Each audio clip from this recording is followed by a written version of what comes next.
room, as it were. NRG trying to fight this back. Butcher with the late power lines, and Waifu lays down the hammer. Metaphorically, the self-destruct takes down 2. They are gonna back away, just try and buy some more time for Butcher to get back into this, and he is in the fight with Waifu once again with another 2-man self-destruct. Waifu being the anchor for bye week here, and there's the tire, runs over 2 in broad daylight, but Waifu got 2 on the other end. Every time bye week needs a play, Waifu is there. Hey, what's up? This is Chosen, and this video is going to be an interview with professional Overwatch player Waifu, who is on North American Contenders team bye week. We're going to be just kind of discussing a variety of topics from, community things to, boosting and drama, ways for casual players to rank up, all sorts of general topics that I wanted to get his opinion on, so let's get into it. Alrighty, well now I'm joined by Waifu, so go ahead and tell us a little about yourself. Hey, I'm Zach. I go by Waifu in Overwatch tag. I've been playing video games for like probably 15 years now, and got into Overwatch when I went into beta. And right now I'm finishing up my college degree in finance, my last year. Oh, okay, cool. So how many credit hours? Like, are you full-time, part-time? Right now I only have 2 classes because I messed up. I went too hard in Overwatch and didn't focus in school, and yeah. Yeah, okay. So like, how did you get into Overwatch? Like, are you an old school first-person shooter player, or what was kind of your background as far as discovering Overwatch and getting into that? I started off with Counter-Strike mostly. That's like the first game that I started taking serious because the ranking system in that. Because like beforehand, I always played COD, but I never had a ranking system besides just leveling up from playing a lot and not like competitive wise. And then it went from that to Super Smash Brothers Melee because my buddy got me into that, and I played for a while and won some tournaments, and then I heard about Overwatch coming out, and I wanted to start a new game because Melee's been out for like 6 years now. Yeah, so it's really hard to try to compete in a game that's that old. So I wanted to start fresh, and yeah. Okay, cool. What was your like skill rating back then in like the early days? Did you like start out really high, or did you like slowly progress from the lower ranks? It's a weird comparison because it started with the 1 through 100 system. I'm not sure exactly how that like would transfer to it's the new one they have. I'm pretty sure you divide by 2 and add 2 zeros. So like if you were rank 50, you divide by 2 is 25, add 2 zeros, that was 2500. Oh, okay. Yeah, I got 280 in that, which is about 4,000. Okay, yeah. Okay, so yeah, you were pretty high even back then. Yeah, then I took a break season 2, and then I came back, and then I floated around 4.3 for a while, and then didn't really take it too seriously until last December, and I decided to try hard. Have you been the same role the whole time, or just like a true flex? Or I know like on your team, I think you're listed as a flex. Yeah, before ranked came out, I played DPS mostly because I thought that would be the carry role, but that's what it ended up being off tank. Honestly, I think that has the biggest impact in games, so I wanted to switch to that. Okay. Cool. So then, like, getting into your actual career, I know you said as of like December is when you really tried to like go hard, and you kind of have part-time college. If there's anything you could change, like if you could go back to like Overwatch release date, is there anything you would do differently? Yeah, I would have signed up for the closed beta way earlier. That was such a huge advantage for people that got into that. Not only for like the extra 3 months, but the people that you got to meet in the closed beta and all like the connections you got through that. So getting into that would have been big. But honestly, taking a break from college and just pursuing it full time, I would have done that. And I don't recommend it for anybody at all. And I'm kind of glad I didn't do it, honestly, but I feel like I could have been better if I did. I got you. So what's like your current kind of goal like for the future? For Overwatch, or Yeah. Yep. Yeah. I'm gonna take another break after trials because we are in sixth place for trials right now, and you have to get top 4 to make it to contenders. So I'll probably take a 2-month break and then come back, and maybe the goal, right, like before, was to try to get on an academy team, but all the spots filled up, so it's kind of in a dead time for like the T2 scene. You know what I mean? Uh-huh. Because like Overwatch League's about to start up, and no one else is getting signed, so no positions are opening up. So I thought I'd just take a break and try Super Smash Brothers Ultimate when that comes out. So when you take a break, do you like not play at all, or do you just not play like super competitively? I'll probably just feed in ranked, honestly. Like I'll just be a ham in the main and see how many people I could get to avoid me. But I might do it analyst work because I'm graduating with a finance and analyst degree, and I would like to see how that transferred to Overwatch. Oh, okay. See if there's any Um, jobs available. yeah, for sure. So like, how do you support yourself? Do you make enough playing Overwatch, or do you have to have like a job, or do you have family helping you? Um, most so I got like a pretty good like discount on college because I went to a community college for a while, and then I switched, so I didn't have to pay like too much. And then the money that I did make from Overwatch, and before I started playing seriously, I had like a job, so I saved it and invested it, and I did well enough to where I could reasonably support myself, but also at the same time, I still get help from my parents. Okay. Because, yeah, I don't. I think unless you're winning everything in the T2 scene, that is, you won't be able to support yourself if you have like a lot of bills to pay or like a house payment and stuff like that. So, Yeah, so like, obviously me and you probably know most of this, but for people who don't know, like, what do you mean by T2 scene? And like, how does that relate to like the Overwatch League? that'd be basically the contender scene. So I guess in any other pro sport, you got like the league right under it. So I think AAA is for baseball, and Mm-hmm. I know NHL has one. I don't know the name of it, but yeah, T2 is just kind of the area where you just compete, and then they pick you up for Overwatch League teams if you do well. Yeah, first you go to like an academy team, right? And then Yeah, Academy's first, and then Overwatch League second. But at the same time, there's Overwatch League players that are playing intra or contenders, mm-hmm. which so it's a weird system right now. Mm-hmm. Okay, cool. Well, now I just want to kind of get into like a free flowing discussion. Just kind of ask your thoughts on a few things, and if you want to chime in with anything, go ahead. So I guess first I'll just start. In relation to like casual players, obviously they're not at the caliber of like T2 contenders, Overwatch League. Is there like a certain like beginner's tips you would give? Is there like a best role to play to rank up or learn the game or anything like that? When it comes to just like improving and trying to get into the T2 scene, I think you should really get on a team first, because playing in ranked, it's nowhere near the amount of it doesn't compare. Ranked is kind of just you don't have any set strategies, everything's random. So as soon as you get on a team and you can start like developing strategies, you start learning the game at a deeper level that you need to get into the pro scene. But when it comes to best roles, honestly, if you're a really good Doomfist player and solo key and you just want to rank up, just play Doomfist. Like the character is busted right now.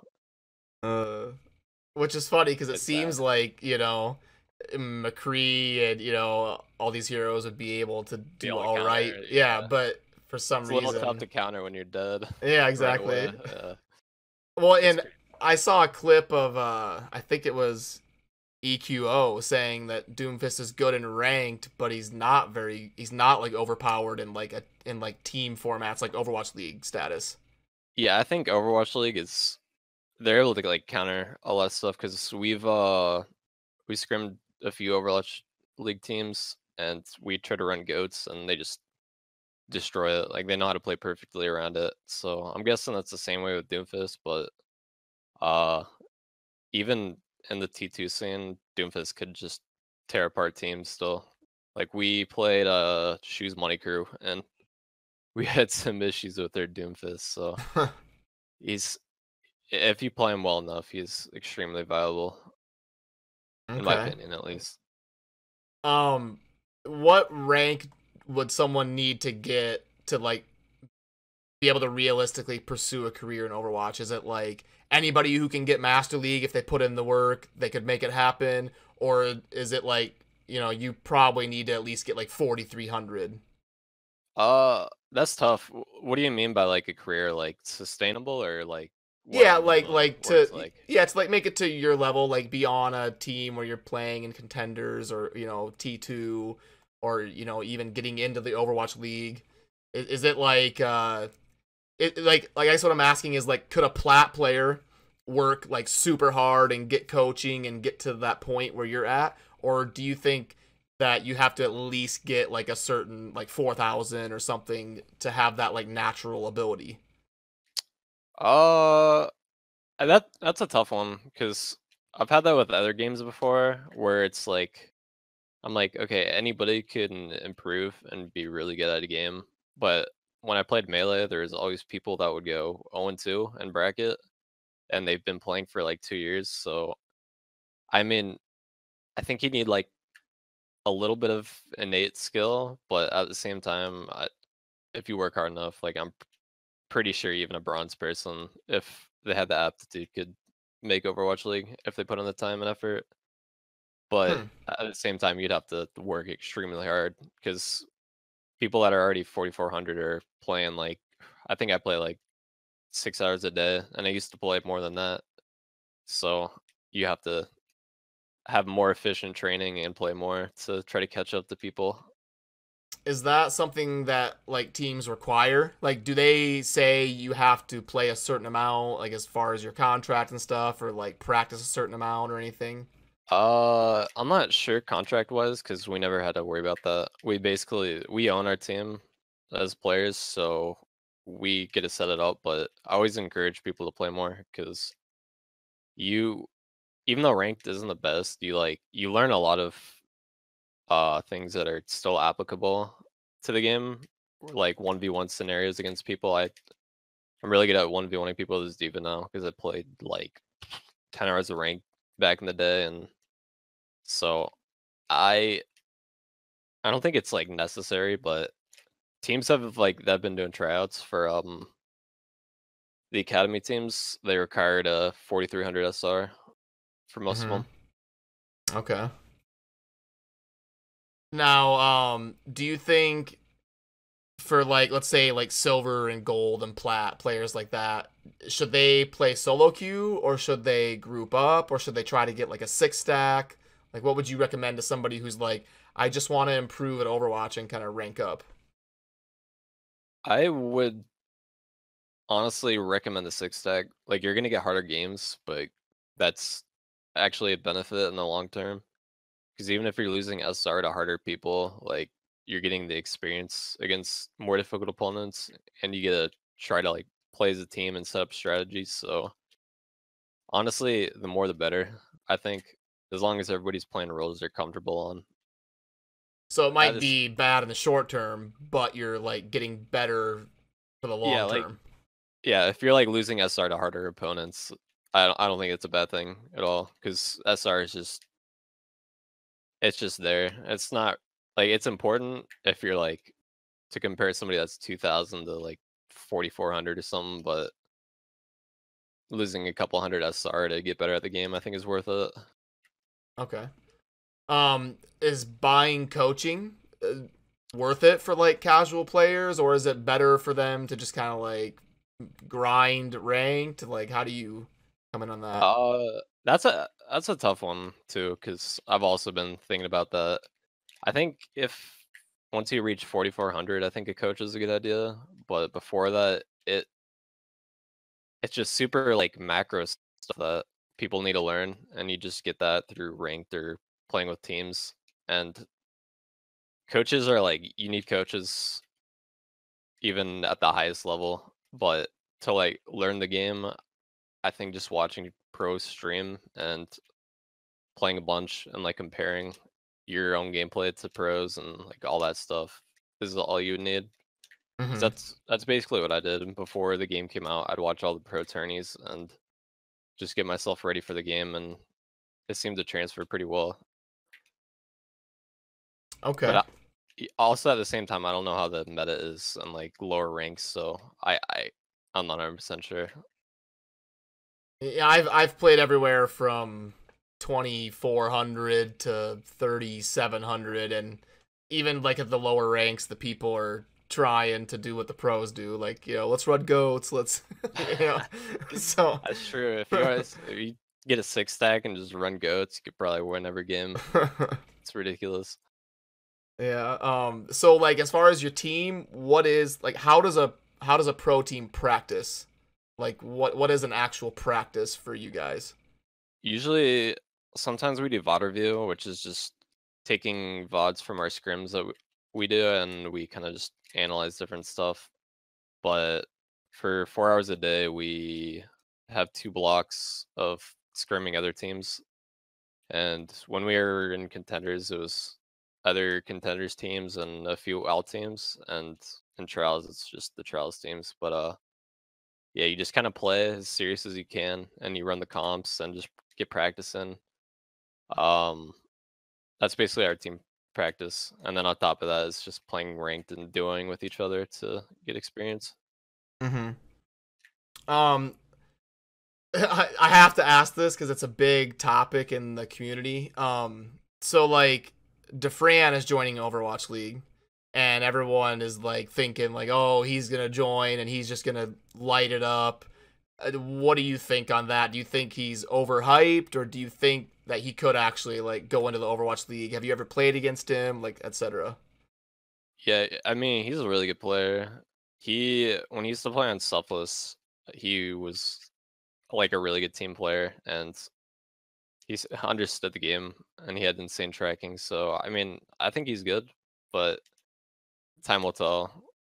Because pub stomping and ranked for 2 years versus playing against like some insane people with coaching, and you never know what'll happen. But I don't think he's overhyped. I think he's a great player. Okay, cool. And then this will be kind of like my last question. Because this is another big topic in the community. You always see it on Reddit, and there's always drama. How rampant is like boosting, but amongst like, you don't have to give me any names obviously or anything, but like, is it like rare that a pro player is boosting, or is it like pretty common? I think it's a lot less common nowadays. I know it used to be an issue, but I think the implications that you get from the Overwatch League for doing it is like enough to scare people from pursuing it. Because I mean, I always thought about it. You get more money probably than actually like winning tournaments and stuff. But at the same time, the chances of you getting picked up for an Overwatch League team, if they know you're boosting, is very low. So I think the issue is a lot lower, but there's definitely still like really good players that boost. And I mean, I could see why, but Yeah. yeah. Okay, cool. Well, in conclusion, go ahead and let everybody know how to follow you and support you and your team, and anything else you wanted to say. I mean, I think I'm good. I don't need to plug anything. Okay, cool. I like Yeah, it. we're good. All right. Well, thanks for doing this with me. It was fun. Yeah, no problem, bud. Appreciate your time. Yeah, you bet. Thanks. Bye. Later. Alrighty, that concludes the interview with Waifu. Thanks for watching. I hope you enjoyed. If you have any questions, drop it down in the comments. And as always, have a good rest of your day. Peace.